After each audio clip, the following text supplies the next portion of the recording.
Welcome to Kitchen Uncovered. I'm Chef Andrew Nicholson of the Culinary Institute of Canada. Today in Annie's Table Culinary Studio in New London, Prince Edward Island. Help me out today is graduate student Eric Palmer, and today we're doing ribs. A couple of different ways of doing ribs. We're going to do them a little bit later with a dry rub and on the grill, but right now I'm going to explain a little bit about the ribs.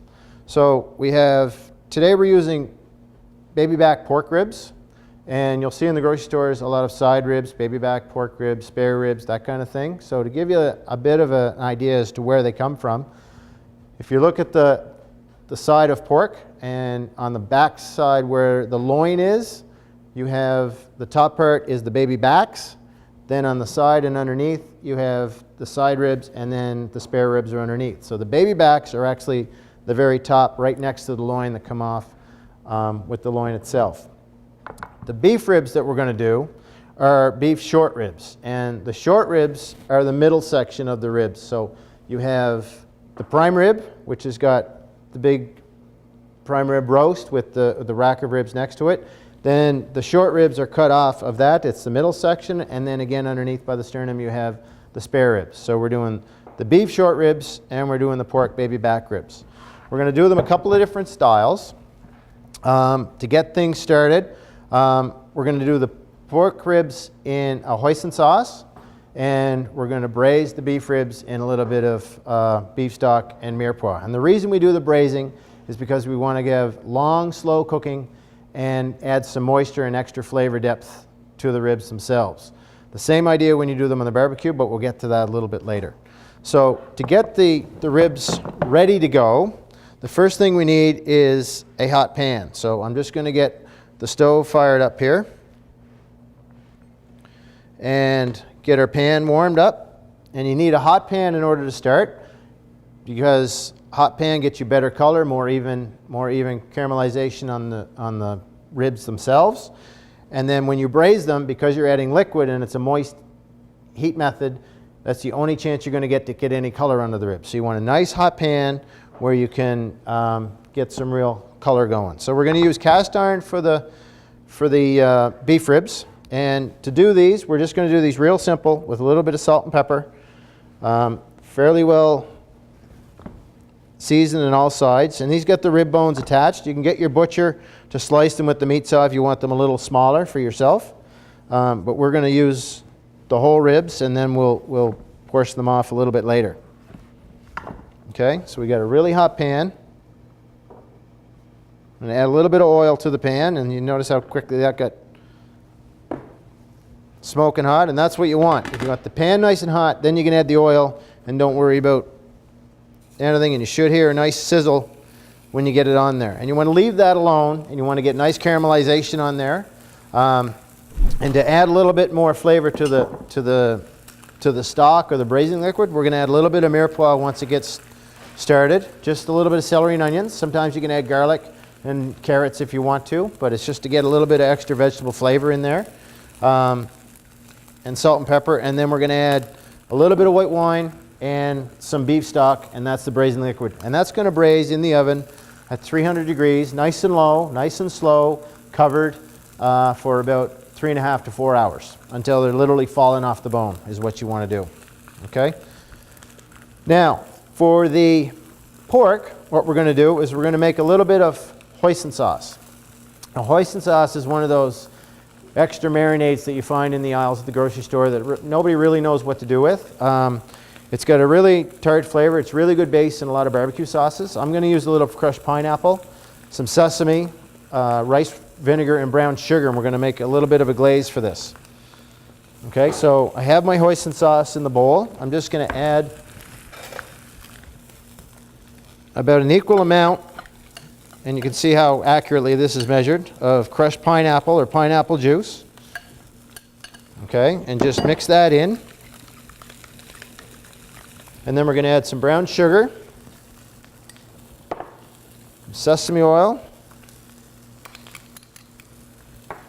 okay, and some rice vinegar. And then we'll stir that together. Now that's going to be our braising liquid for our ribs. And when our braising is done, We can use this, we just have to make sure that we cook it and bring it up to 180 degrees and bring it to the boiling point so that you have the, so you kill all the raw blood and everything that's in there, and you can use it as a sauce on the side after your braise is completed. Okay, so we're going to use that. There's some real smoke going on there with the ribs, but that's going to add more flavor. Just make sure the fire department knows what's going on down the road. We're going to turn our other burner on. And we're going to switch these out.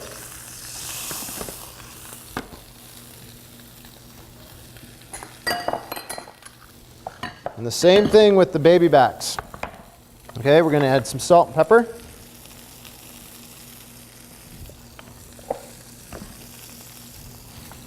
And again, we're going to get a nice hot pan. We're going to get a good sear on there for some caramelization.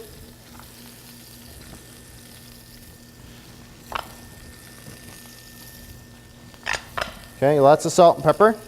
And you can add other spices to this or fresh herbs. It depends on your flavoring. So I'm just going to keep it fairly natural today.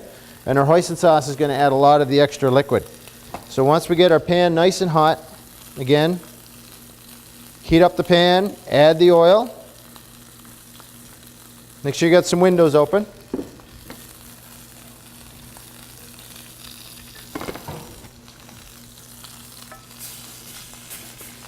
And you can braise these right in the same pans they are, or you can transfer them over into another pan after you get the color and the sear on them. Okay?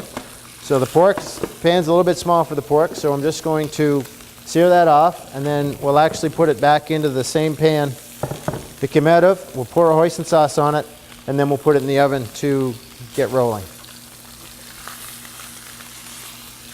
The thing about ribs is that if you cook them too quickly or too high heat, they toughen up. So you have to make sure that whenever you do them, whether you do them on the grill or braising, that it's long and slow and low heat in order for the enzymes to break down and really tenderize the meat so you really have a nice flavor. So, just looking for my tongs there.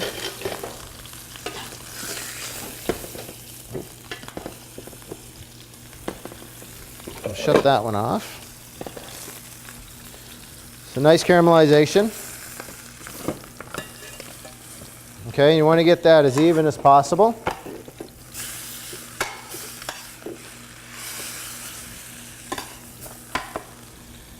Okay, nice color. So we're going to add a little bit of mirepoix to the beef. The mirepoix is going to color and add its flavor as it cooks throughout. So you have the wine, the mirepoix, the stock, and we're going to transport that into another dish because we need to make sure that the braising liquid comes up halfway up the thing. But the major idea is to get lots of color on your ribs. And don't go away, we come right back. I'm going to fire these in the oven and we're going to hit the barbecue, and I'm going to show you my favorite rub. Don't go away.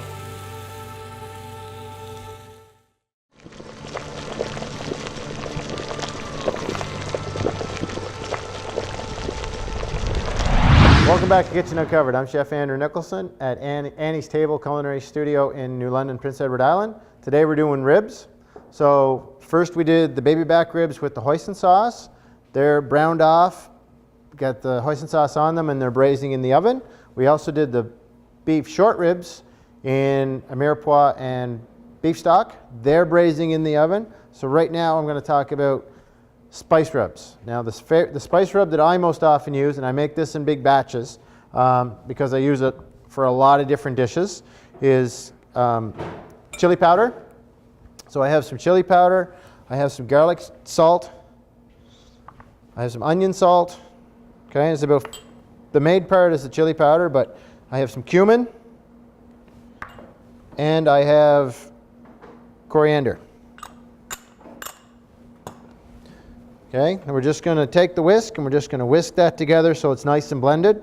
And this is a spice rub that I use for a lot of different dishes and a lot of flavorings. You can use it in your roasted potatoes. You can use it in your, we're going to use it on the ribs today. You can use it on chicken. It's very versatile and It's kind of a, gives it a bit of a southwestern kind of flair.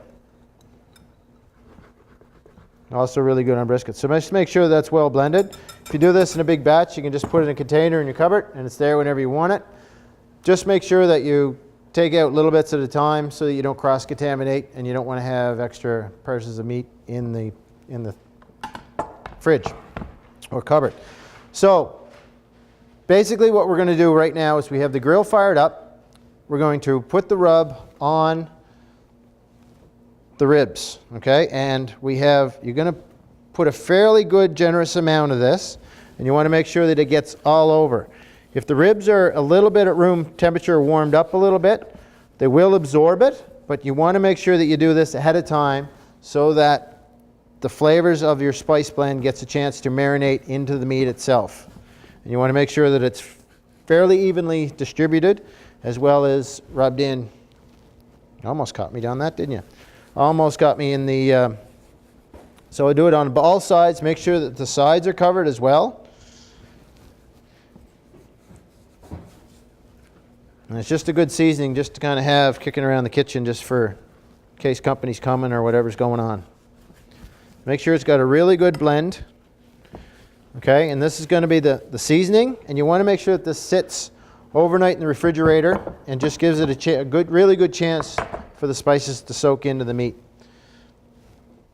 Now as we have the braise going on, I talked earlier about having the long and slow and low heat source. So those are braising at about 300, 325, right? They're going to take approximately 3.5 to 4 hours, and just let them braise till they're literally falling off the bone without any resistance. The same kind of thing when you do the grilling, okay? You want to use indirect heat. You have to use hot grill to get the first sear on. Then you're going to use an indirect heat method, and I'll show you that when we get outside. We've also got some vegetables that we're going to do. I'm going to show you a little secret about doing grilled peppers, and we're going to do a little grilled bean salad. And we're also going to do corn, because who doesn't like corn and pork ribs? So we're going to do some corn, and this spice blend is actually really good in a compound butter for your corn on the cob. So you just whip your butter, add this spice blend to it, and you got a little southwestern butter on the go. So it's very versatile and very easy to utilize. So we have our ribs with the rub. Like I said, we've 24 hours in the refrigerator. We're going to wrap these up, and we're going to head for the grill outside with some vegetables, and I'll meet you out there.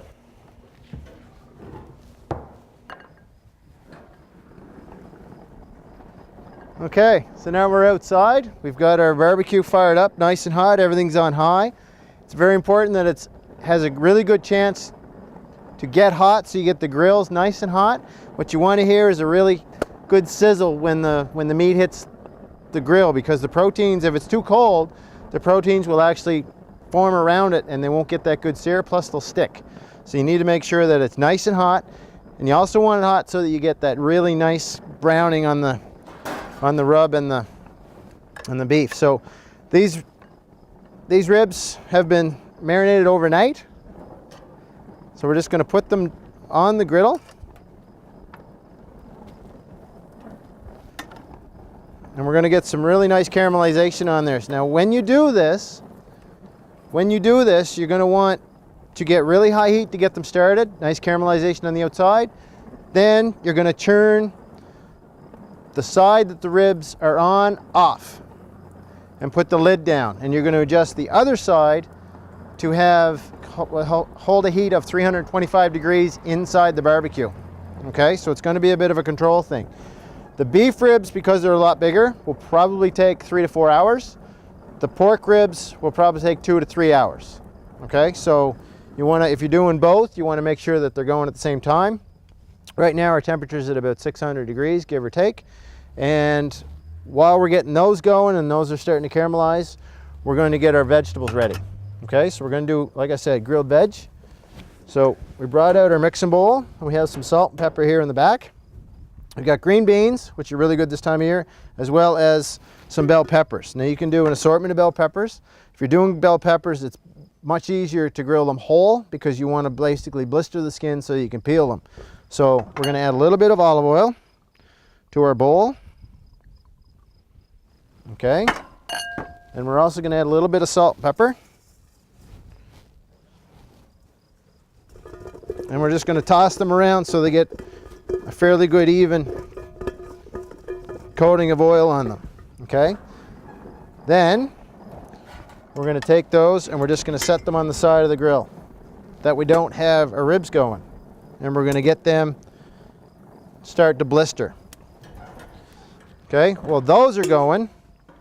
We'll add our green beans. Okay? And you can do this with green beans, same bowl. You still want to do that oil, salt, and pepper thing. So you can use a little bit of remnants of whatever's in there.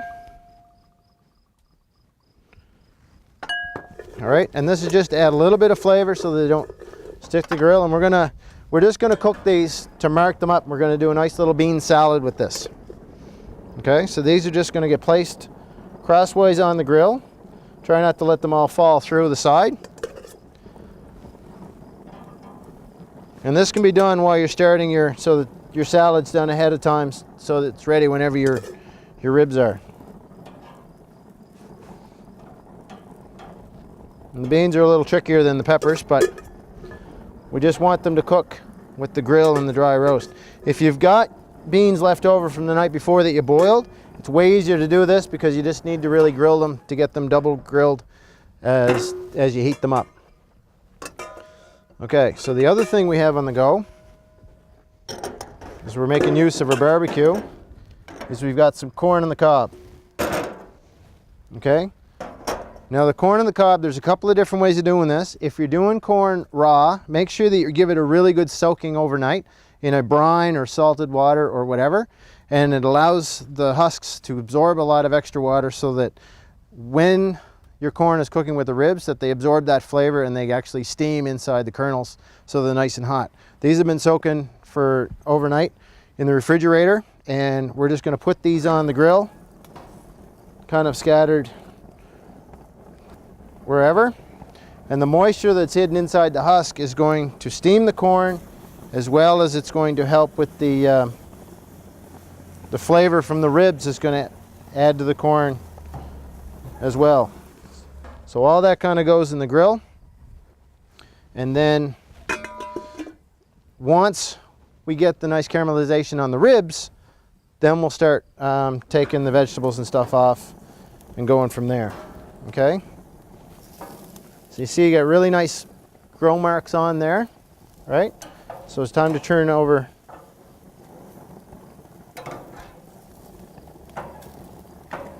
and the beef ribs as well. Okay? So the whole idea is that you've got really good, and you want to keep the lid closed so you keep the heat inside so that they grill up.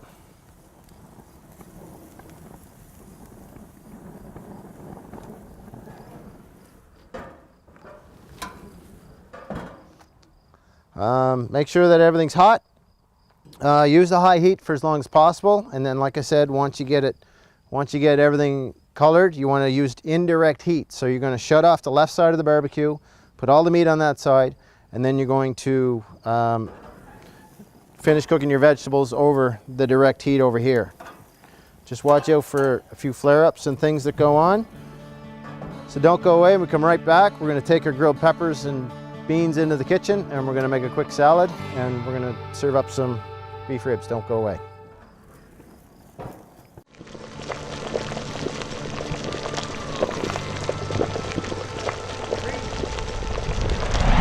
Welcome back to Kitchen Uncovered. I'm Chef Andrew Nicholson at the Culinary Institute of Canada. Today we're in Annie's Table Culinary Studio, New London, Prince Edward Island. Culinary graduate Eric Palmer is with me today. Today we're doing grilled ribs. So these are the corn on the cob out of the husks and the beef and the pork ribs that we had on the barbecue. Long and slow, off the direct heat, 325 degrees for about 5 hours, nice and slow. That's the secret. Now, remember those bell peppers that we were grilling on the barbecue? We tossed in the oil and the green beans? Well, we're going to make a quick salad out of that. So once you get the bell peppers to char on the outside a little bit and blister the skin, put them in a bowl while they're hot, wrap them in saran wrap, and allow them to sweat for about 10 to 15 minutes. Okay?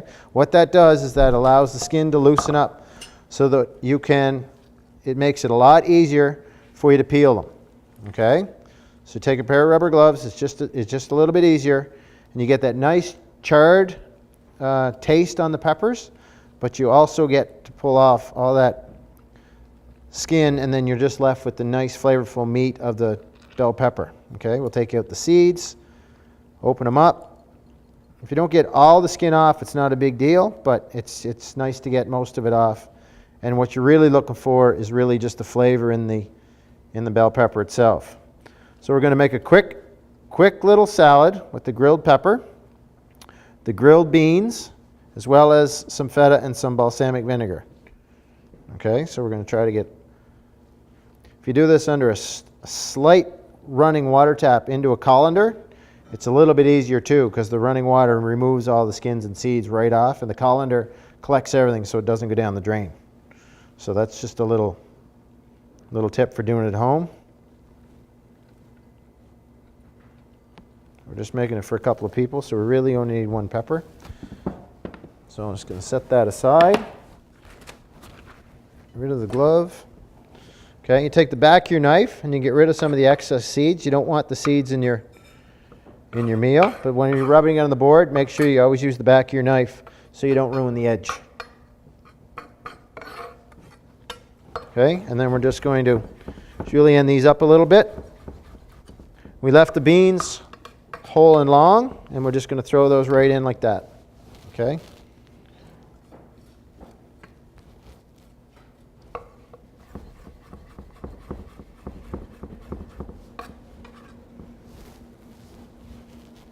So again, you want to make sure you get all the seeds removed as much as possible.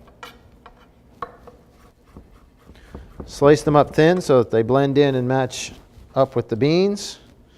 You don't want to waste any, and you got that nice flavor of the char in the bell pepper. Just going to clean that up a little bit. Okay. Get rid of the glove. Okay, so we have the grilled peppers and the beans. We're going to add a little bit of fresh tomato. Okay.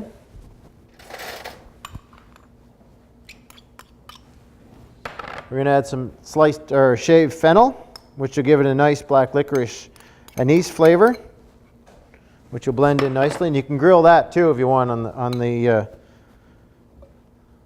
barbecue. And then we have some diced feta. Okay, feta, goat cheese, some nice Gouda from nearby, balsamic dressing. Okay, and finish it off with a little bit of fresh chiffonade basil. Very quick little salad. We're just going to give that a little toss.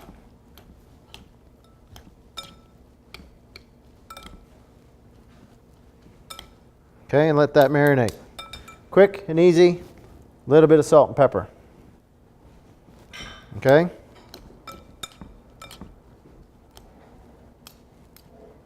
Salad done. Okay, we're going to put this into a bowl. We're just going to set up a little buffet tonight because it's barbecue.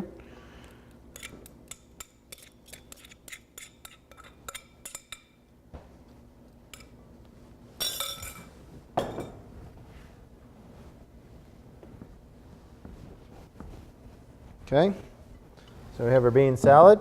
Remember that spice blend that we did up? We whipped that with some butter, and this is the Louisiana butter that would go with the corn. Okay, so you get the blend of the spices and the dry rub together from the butter on the corn and the ribs that we did up. We'll set that over there. So now we're going to check out the braises in the oven.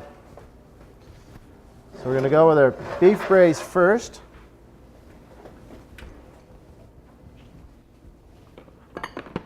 Okay, so you can tell this is done because you want to make sure when you lift the bone, there's no resistance there and the bone comes right off. So this is very tender and done perfectly. So what we're going to do is very, very carefully, you want to pick this up so it doesn't all fall apart on you as best you can with a lifter. And again, secret to this is long and slow in the liquid, and you want to make sure that it is 300 degrees covered and braises for 3.5 hours.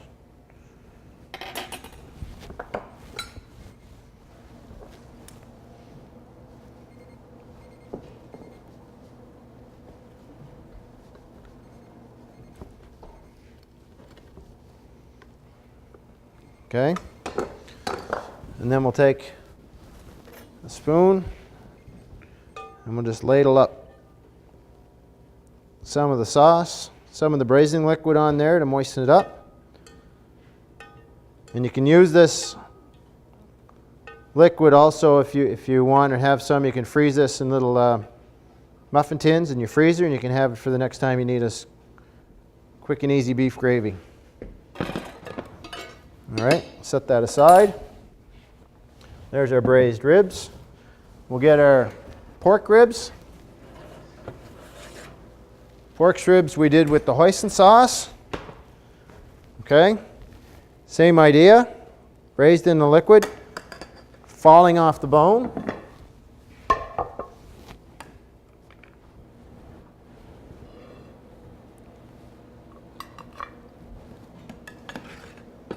You got to be very careful because they'll just come apart that easy. And then again, a little bit of sauce over top.